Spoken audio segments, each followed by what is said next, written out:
On this episode of China Uncensored, I've got SARS. You know, Special Administrative Regions. Hi, welcome to China Uncensored. I'm your host, Chris Chappell. I'm here in Macau as part of our Pivot to Asia tour. Macau is the often overlooked Special Administrative Region, or SAR, of China. Like Hong Kong, it's officially under the One Country, Two Systems policy. That's where Hong Kong and Macau are officially part of China's territory, but have their own separate governments and currencies and border control. It was the agreement the Chinese Communist Party made with the former colonial powers in charge, because, let's face it, everyone knew the system in mainland China left something to be desired. But that's about where the similarities between Hong Kong and Macau end. And here are 5 major differences. Number 5, colonial history. Hong Kong became a British colony in 1842 after the First Opium War.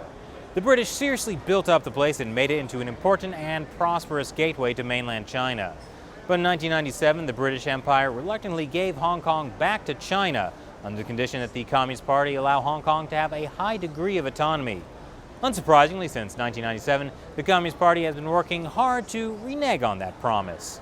Photos from the handover show that then leader Jiang Zemin had his fingers crossed behind his back the whole time.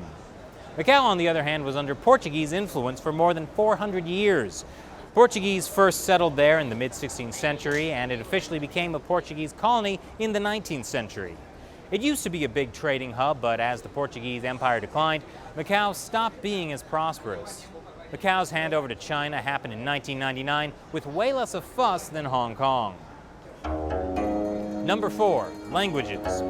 The 2 official languages of Macau are Cantonese and Portuguese, even though few people in Macau speak Portuguese anymore. Many signs around the city will have Chinese characters and Portuguese. But because of the influence of mainland China and the influx of mainland tourists, more and more people in Macau are speaking Mandarin. Hong Kong, being a former British colony, has been dominated by Cantonese and English. However, in 2012, Mandarin narrowly overtook English as the second most commonly spoken language in Hong Kong, thanks to effort by the Communist Party to spread Mandarin, especially in the education system. Number 3, the economy. The British turned Hong Kong into a world city. Today, it's one of the biggest financial centers in the world, called one of the 4 tigers of Asia, along with Taiwan, Singapore, and South Korea. Macau's economy is much smaller than Hong Kong's. It's also rich, but for different reasons. It's basically Las Vegas on steroids. In 2013, Macau's gambling industry was 7 times bigger than Las Vegas, with a whopping $45 billion in gambling revenue. Macau is the only place in China where casino gambling is legal. So it's no surprise that Macau is the 6th biggest tourist destination in Asia. But it's also taken a hit recently, because you know how gambling is a great way to launder money.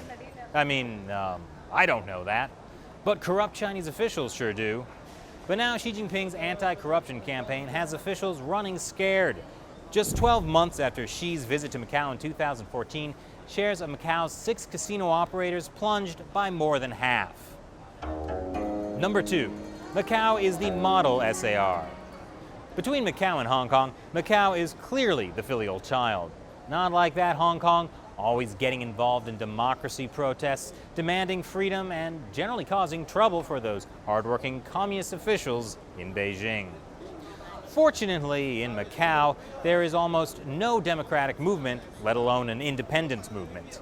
That's why Chinese state-run media have praised Macau. After Hong Kong's 2014 pro-democracy umbrella movement, the People's Daily published an editorial saying, "Macau people are content and grateful. Hong Kong people are a bit rebellious and resistant."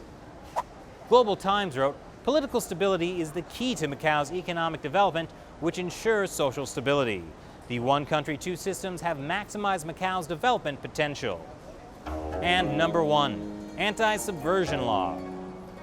Imagine police being allowed to burst into your home, search your stuff, and arrest you without a warrant just because you're suspected of subversion of the Chinese Communist Party. Well, Article 23 is a draconian anti-subversion law that could do just that. In 2003, when Beijing pushed the Hong Kong government to pass it, 500,000 Hong Kong citizens took to the streets in protest and stopped it. Macau, on the other hand, passed Article 23 7 years ago with almost no resistance. Wait a minute. Shelley, am I safe here in Macau? Okay, so I'm going to wrap this up. What do you think are the biggest differences between Hong Kong and Macau? Leave your comments below. Once again, I'm Chris Chappell, and I've got to go back to Hong Kong now.